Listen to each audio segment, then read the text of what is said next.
Welcome to a special episode of You Have 2 Minutes tonight with an update from the assistant manager of Birmingham Brummies, Chris Adams. Chris, first of all, thanks for taking the time to join me tonight. No problem, Dylan. Yeah, you're all okay? Yeah, not too bad, thanks yourself. Not too bad, thank you. Not too bad. Tough day at work, but here we are. So for you, you've just kind of come into the assistant managing role at Birmingham, and it has sort of been a little bit of a baptism of fire so far for yourself. How have you found it after a tough start for the Brummies, should we say? I like it. I'm enjoying it. Everyone at Birmingham has made me feel really welcome. So yeah, I really like it. Mate. The team have struggled a little bit, and there's questions being asked by the fans. So I've got a few questions here that we've noticed that have been sent in that I'm going to put to you and try and get a response from your side of things for the supporters. So Okay. first of all, the Monday's meeting, as we record this now, the meeting against Leicester, people have been asking why it went ahead and why the track was so slick and why the riders were not quite on it. From an assistant manager's point of view and from the management side, what can you put that down to? Well, it went ahead because there was nothing. There was nothing wrong with the track before we started. It was slicker than normal because they'd packed it the night before. But when we started the meeting, there was nothing wrong with it to say that racing couldn't go ahead. So yeah, we started as normal. It's the same for all the guys. I'm not really a big fan of preparing for wet weather, but I suppose as promotion is concerned, I think the main thing for a lot of promoters is um, getting a meeting on. I mean, if we'd have called Monday off, they'd have been saying, "Well, why have you called it off? We've had no rain here for all day." So it's a catch-22 situation really all the time. And do you and Sam and Steve as captain get a say in whether a meeting goes ahead or not, or is that sort of the higher ups of the club that will ultimately make that decision? Well, it depends on what time of day it is really. If it's before sort of 5 o'clock, the only ones that are there are the track curator, and maybe Nigel and Lawrence. They're all there during the day, so they're monitoring the weather, monitoring the track. And if they feel that the track you can't prepare it or it's too waterlogged, too dangerous for racing, then they will obviously notify everybody to say that the meeting's called off. But as long as all that stays away, then the meeting will run ahead as normal. If it's during a meeting, um, obviously everybody can see what what the weather's doing and what the weather's happening now the track is. But the actual rule in the rule book is that the losing team are the only ones that can come forward and make a statement to the referee that they deem that the track is unsafe or unfit for racing, and then ultimately it's down to the referee whether he makes that decision or not, and it'll be purely based on rider safety, and they will all have both captains and team managers will have their input as to why they feel that either it's deemed unsafe or why they're thinking to themselves, well, there's nothing wrong with it, we should go ahead, and ultimately the referee will make that choice. Before the season started, the Brummies this year in particular, with you and Sam and a new group of lads, there was a lot of emphasis put on getting everyone gelling and working together. As that togetherness took a little bit of a hit since the recent form? I think any team that you're in, if you're not winning, it always takes a bit of a hit. And for the riders that are not doing as well as what they think that it should, then it will affect them. And that doesn't matter what team you're in, doesn't matter what rider it is. No rider wants to come last, do they? Everybody on there wants to win. So ultimately, it's gonna take an effect on morale and whatever with different riders. But we're a strong team together. We're all still get on. There's been no fallouts. We understand that losing two home matches. Well, losing all our matches so far. And we're doing everything that we can to put it right.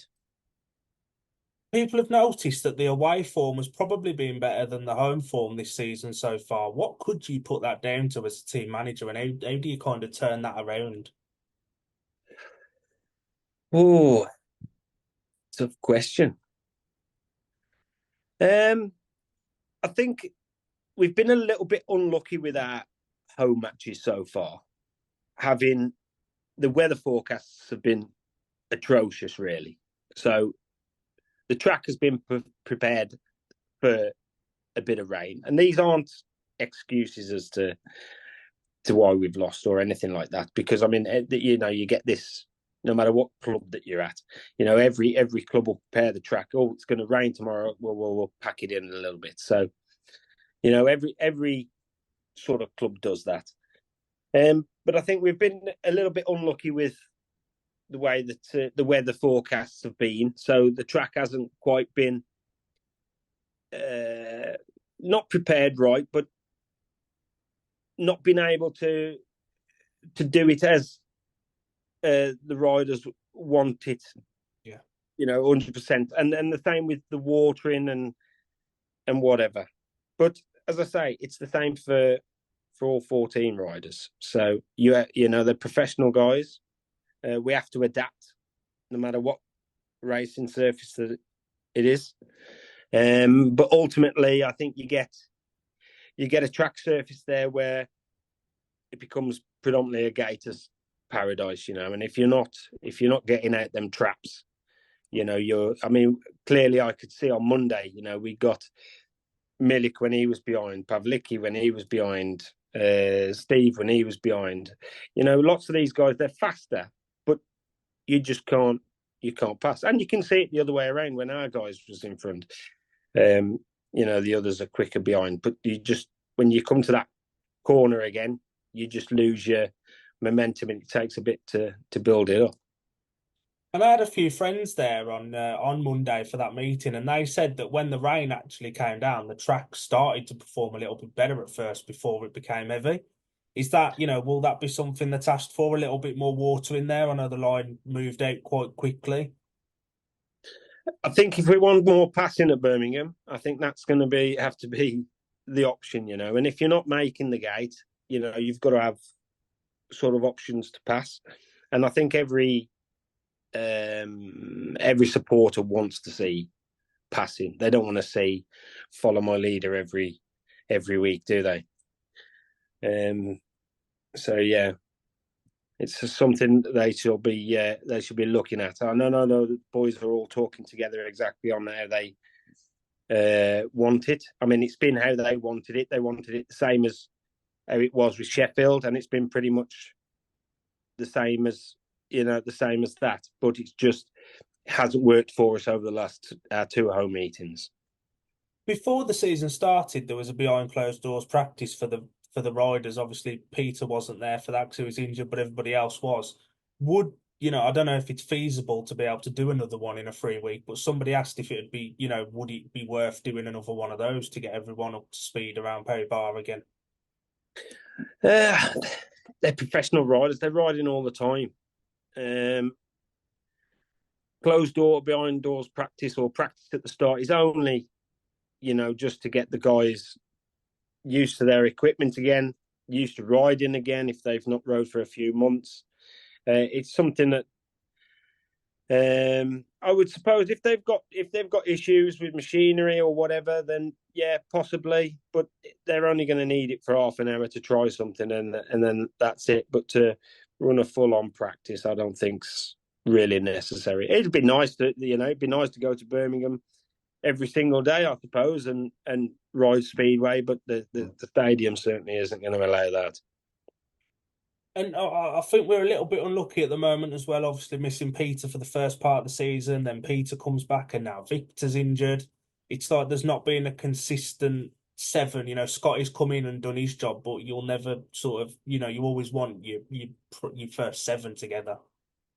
Well, these are the sort of cracks that you end up with, aren't they? Since we've started. We were glad to get Peter back, and then next thing you know, Victor's injured. And I think it does unsettle the team because they're not, you're not consistently with the same seven. There's always a change. If someone's out, you've got to think about moving the rider order maybe. That unsettles everybody because they're not always riding at the same number. They can't get into a rhythm. So we've had a bit of bad luck so far. And I think once we find that bit of rhythm, I think you'll certainly see a different Birmingham. But I think what hasn't helped really is that we went to Oxford for our first meeting and nearly won there, and then we came and drew at Sheffield at home, and then we went away to Ipswich and we was winning there. So I think the expectations at the start of the season was we was going to get absolutely annihilated whether we be home or away. And then we come to our first home match at Oxford, which we were quite confident that we was going to. Maybe that was a little bit of a reason. Maybe we were too confident that maybe we were going to pull that off. And it didn't go our way, unfortunately. And then we've had another 2 weeks off. We've had another home meeting. Again, having them 3-5-1s in a row with Leicester. I mean, it doesn't matter what team you are, you're gonna struggle coming back from a hit like that early on. So I think once we can establish a bit of a rhythm, we can certainly turn our results around. And obviously with Birmingham, there's the Cubs Club for the younger fans as well, and they're used to being the championship, maybe getting a rider or something out on the centre green during a meeting. Obviously, the top level of British Speedway is different. Obviously, you've grown up around it being a Wolverhampton and me being a Premiership fan as well before going to Birmingham. It's a different thing, and there has been questions asked, well, why can't we have a rider during the interval? But it's a slightly different kettle of fish to the Championship in that regard as well. It is, but ultimately the supporters are the main reason why everybody's there. They're riding for the supporters. That's who they want to impress. But during a meeting, it's not easy riding these bikes. And the boys, it's like me being at work and starting an engine service, and then halfway through it, someone coming home and saying, "Oh, just leave that now. We need to go over and do this job here." You come back and then you're not focused on what you're doing. So I think in certain meetings when doesn't matter so much, like bloody a challenge match, or maybe you're guesting for somebody and they want you to come out and have a chat. I don't think it matters too much then, but when during a meeting for a league match, you need to stay focused from 1 to 15. And what people don't see is during that interval, that's our sort of time to regroup, because we know that the next 4 or 5 races that we're going to face are going to be the toughest of the night. So, we all want to group together as a team in that short space of time and just have a quick chat about how we're going to approach the next half of the meeting. And particularly for the Leicester meeting as well, I think, they were another team that was struggling, so they really had nothing to lose. So they were almost a more dangerous opposition than maybe they would have been if they were constantly winning. And obviously Luke Becker, Sam Masters, Ryan Douglas, all in there who you've been around at Wolverhampton and you know how good they are. Is it almost that, they came at maybe the wrong time where, they're all racing for their jobs ultimately as well? Well, when's a good time? I mean, the fixtures are laid out. We have a fixture most weeks, every other week, maybe for an away match. They're riding all the time. It doesn't matter what team comes, they are capable of beating you. That's ultimately whether you're home or away. And I think we've seen that already this season. And I think we're going to be seeing it all through the season.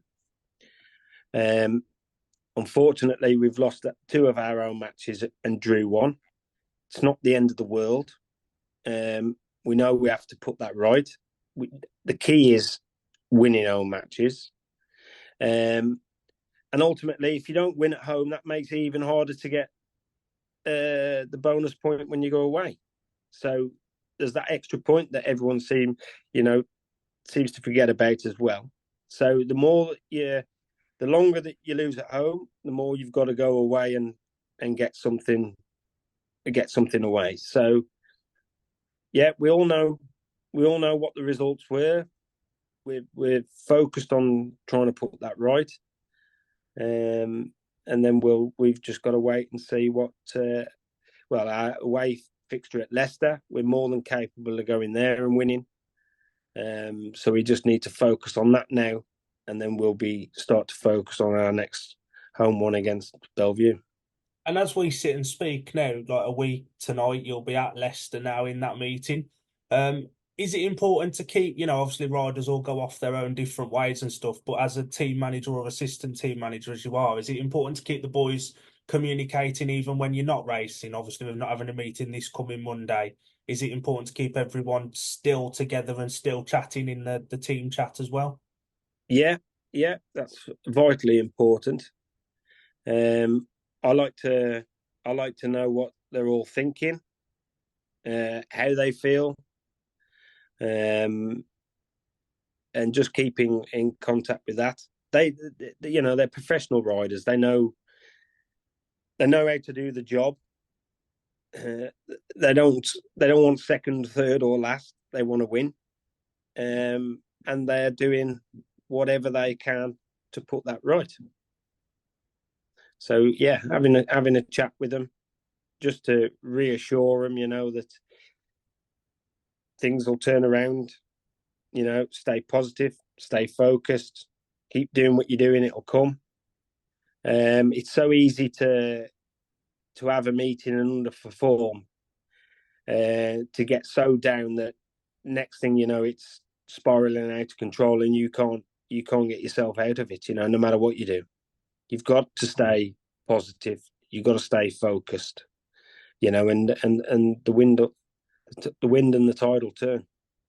And some people have noticed there's a little bit of a disconnect almost between the management and the supporters, and it's about fixing that chain. Somebody asked if you have an issue as the assistant team manager, do you feel that you can approach the management and speak freely?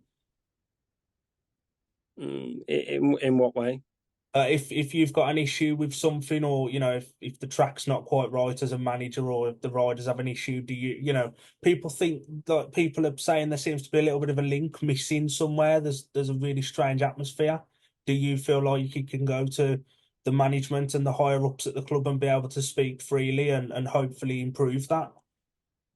Um, well, I can go to Nigel, Lawrence, Sam, um, but ultimately I'm the fourth in command here. So it's down to Sam first. And then Lawrence and Nigel are above him. So it's down to them three really.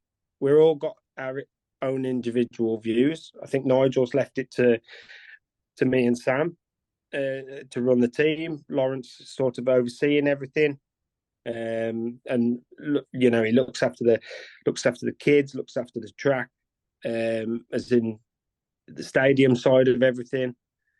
So yeah, there's lots going on behind the scenes, but sure, I can go to any of them and tell them my views. Not a problem. But I mean, ultimately, it's down to Sam if he's got something that he needs to say to the track. Yeah, he can go to anybody. I'm sure. I'm sure And he'll say. just finally, just touching on now, well, what is the plan to change the current form? Like, how much can you do as a manager to kind of change things? It's important to keep the morale up in the team.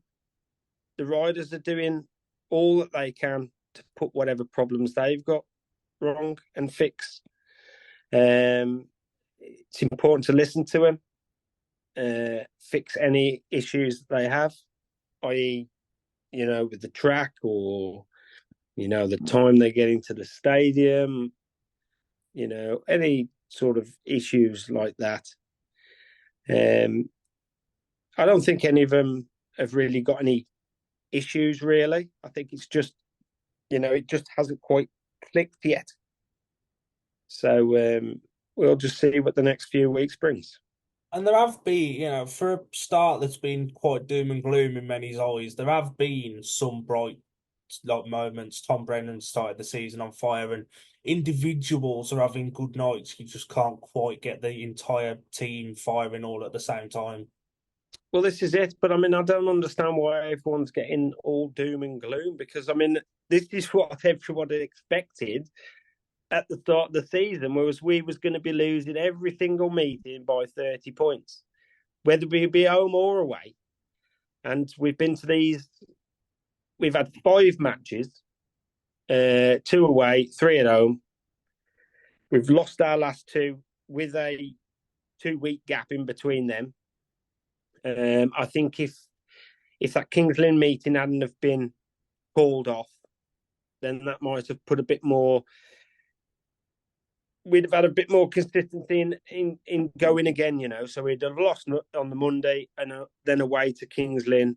Possibly we may have won there, but it made a longer gap then between our home fixture then. So having these bit of a gap, is not always good. And the other boys, they've been having fixtures and that rained off, haven't they? So there's been quite a few rain offs and unsettling things, but I don't think it's anything to be quite doom and gloom about as yet. I think, yes, we've seen some positives in everyone in the team at some stage so far, but as you say, it just hasn't clicked all together at the right time as yet.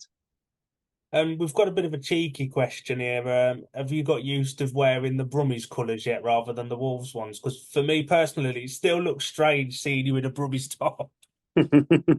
I've got it on. Yeah, no problem. These are the colours, aren't they? And no matter where, well, I would say no matter where I go, but I've only been at one club really, for 30 odd years. So it's a strange feeling to be somewhere else, but I'm enjoying it. I think thank you to everyone at Birmingham so far. You've been welcomed me with open arms. I think there's a lot of people at Birmingham that I get on with, and I think there's a lot of people that like me. So yeah, well, let's see where the future goes. I'm enjoying it at the moment. I know the results haven't been the way that people want, but we're working hard behind the scenes to try and put that right. And as a team manager, just to end on, what would your rallying cry be to supporters that have, some might be sitting there saying, "Oh, well, we ain't going to go back because they're not winning." What would your rallying cry to people be? Well, unfortunately, it doesn't matter what sport you're in, whether you're in football, speedway, cricket, golf. Nobody wants to go and support someone that's losing or a team that's losing. You see it in football. If you go to the Molineux and they're winning, that ground is packed week in, week out. When you go when they've lost, the next week you can take 5,000 to 6,000 people off the gate. So unfortunately, you get the